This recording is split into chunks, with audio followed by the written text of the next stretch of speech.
For about a 2-week period in Rocky Mount, wanted criminals could run, but they couldn't hide from the law. Authorities say one of those violent individuals now behind bars is 23-year-old Keandus Barnes. His record includes attempted first-degree murder, possession of a firearm by a felon, and discharging a firearm in an occupied dwelling. Operation Spiderweb, authorities say, targeted violent criminals like Barnes. We're going to find that person, and we're not going to sleep until that person is arrested and in jail.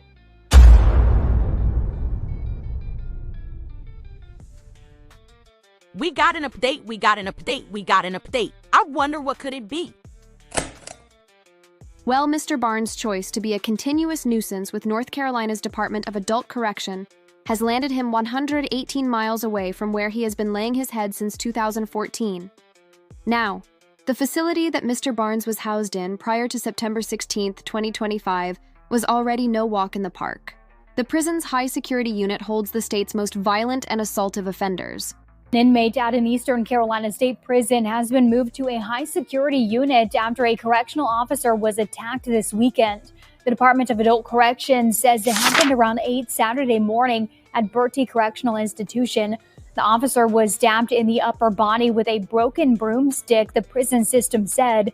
Convicted murderer Shalon Wilson has been moved to the department's highest security unit at Granville Correctional Institution. The employee was treated at a hospital and is now recovering at home, according to the prison system. Windsor police are investigating the attack on the correctional officer and expect more information to be released tomorrow. Mr. Barnes's control status there was listed as high security max control, which is the isolation of close custody felon offenders that pose or continue to pose an imminent threat to the life or health of other offenders or staff, or the isolation of offenders that otherwise pose a serious threat to the security and integrity of a prison facility, as noted by the state of North Carolina's Department of Public Safety Prisons. However, with all this control, Mr. Barnes was still able to rack up 36 infractions, ranging from profane language to assaulting staff. His last infraction, dated September 23, 2024, must have been the straw that broke the camel's back. Because when North Carolina's Department of Adult Correction conducted a control review back in June, it was determined that Mr. Barnes had to go. His custody level and control status has been raised to restrictive housing for control purposes, which means Mr. Barnes will spend 22 hours or more per day in a single cell. How are we going to get our interview? Restrictive housing for control purposes, RHCP, is a long-term restrictive housing assignment for the removal of a closed custody felon or minimum custody level 1 misdemeanor offenders from the general offender population to confinement in a secure area.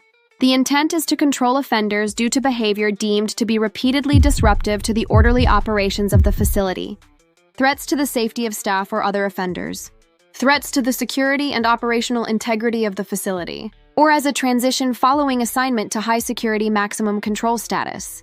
In our last communication, Mr. Barnes alluded that he would be making contact by phone, and I am hoping that he is able to do just that sooner than later. His next control review is set for January 11, 2026, which is so profound because that is my anniversary. I am a firm believer that numbers don't lie, and everything is connected. I am hoping that the alignment of those dates brings forth growth, patience, and togetherness. Respectfully, Joyous Real Online.